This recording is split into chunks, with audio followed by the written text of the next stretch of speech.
Assalamualaikum teman-teman. Di pertemuan kita kali ini saya akan membahas masalah uang nih.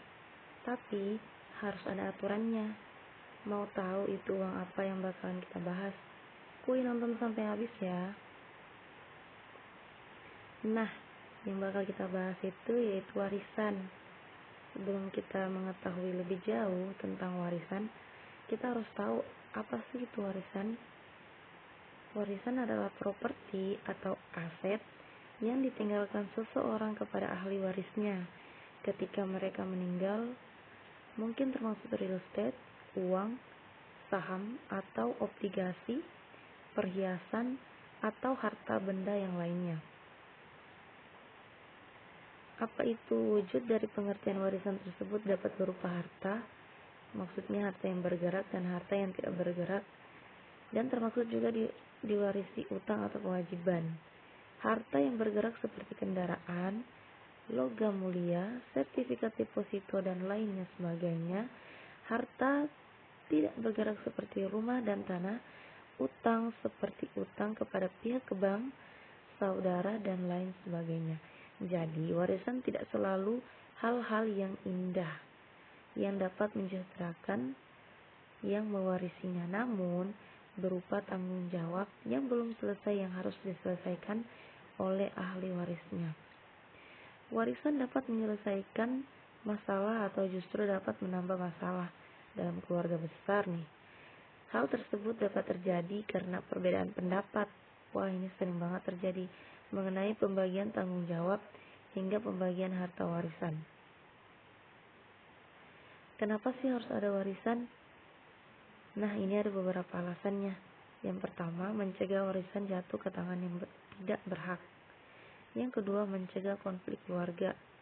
Yang ketiga, Anda adalah pencari nafkah utama dalam keluarga Anda. Kesadaran akan hal ini tentu menjadi penting, mengingat tanggungan anak-anak yang Anda miliki. Yang keempat, Anda memiliki utang yang cukup besar yang dapat diwariskan kepada keluarga Anda. Yang kelima, Anda tidak mau keluarga yang ditinggalkan hanya menikmati sebagian dari harta warisan. Gimana cara pembagiannya?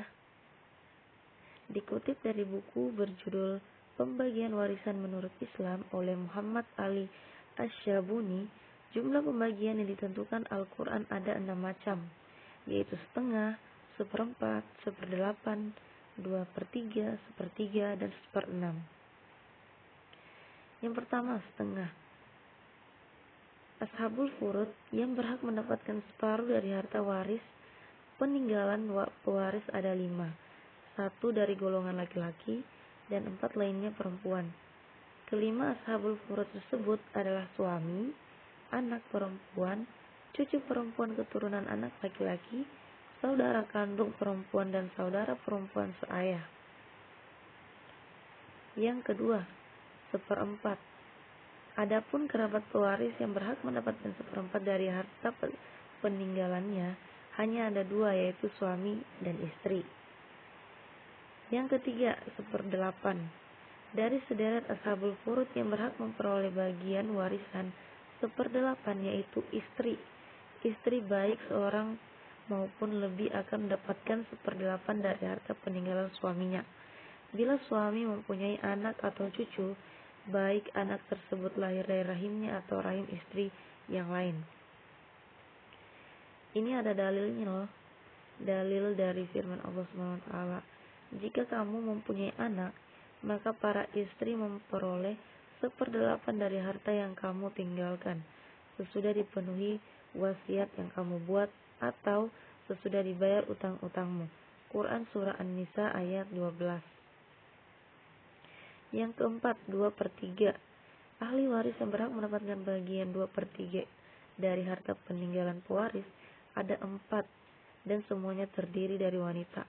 Yang pertama, 2 anak perempuan yang kandung atau lebih. Yang berikutnya, 2 orang cucu perempuan keturunan anak laki-laki atau lebih. Yang ketiga, 2 orang saudara kandung perempuan atau lebih. Yang keempat, 2 orang saudara perempuan seayah atau lebih. Yang kelima, 1/3. Adapun ashabul furud yang berhak mendapatkan warisan sepertiga, bagiannya hanya dua, yaitu ibu dan dua saudara, baik laki-laki ataupun perempuan yang seibu. Nah, yang terakhir, seperenam. Adapun ashabul furud yang berhak mendapatkan bagian seperenam ada 7 orang.